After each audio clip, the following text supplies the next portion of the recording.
കോൺഗ്രസിന്റെ ഗതി താഴേക്കെന്നും തൃശൂരിൽ കോൺഗ്രസ് തകർന്നു കഴിഞ്ഞെന്നും പത്മജ വേണുഗോപാൽ. എൻ.ഡി.എ കാസർഗോഡ് പാർലമെന്റ് മണ്ഡലം കൺവെൻഷൻ ഉദ്ഘാടനം ചെയ്യുകയായിരുന്നു പത്മജ.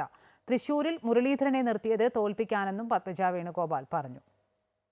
കേരളത്തിൽ കോൺഗ്രസ് 2 വർഷം കൂടി മാത്രമേ ഉണ്ടാവുകയുള്ളൂവെന്നും കെ മുരളീധരന്റെ രാഷ്ട്രീയ അധപതനം തുടങ്ങിക്കഴിഞ്ഞെന്നും മുരളീധരനെ തൃശൂരിൽ നിർത്തിയത് തോൽപ്പിക്കാനെന്നും പത്മജ വേണുഗോപാൽ പറഞ്ഞു. മുരളീധരന് ചുറ്റും വഞ്ചകരാണ്, സൂക്ഷിക്കുന്നത് നല്ലത്.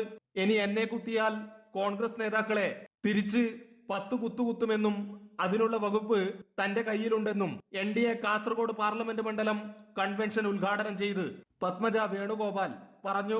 ഗുരുവായൂരപ്പനെ പോലെ മോദി തന്നെ രക്ഷിക്കുമെന്നും മോദിയുടെ കുടുംബം ഇന്ത്യയെന്നും പത്മജ കൂട്ടിച്ചേർത്തു.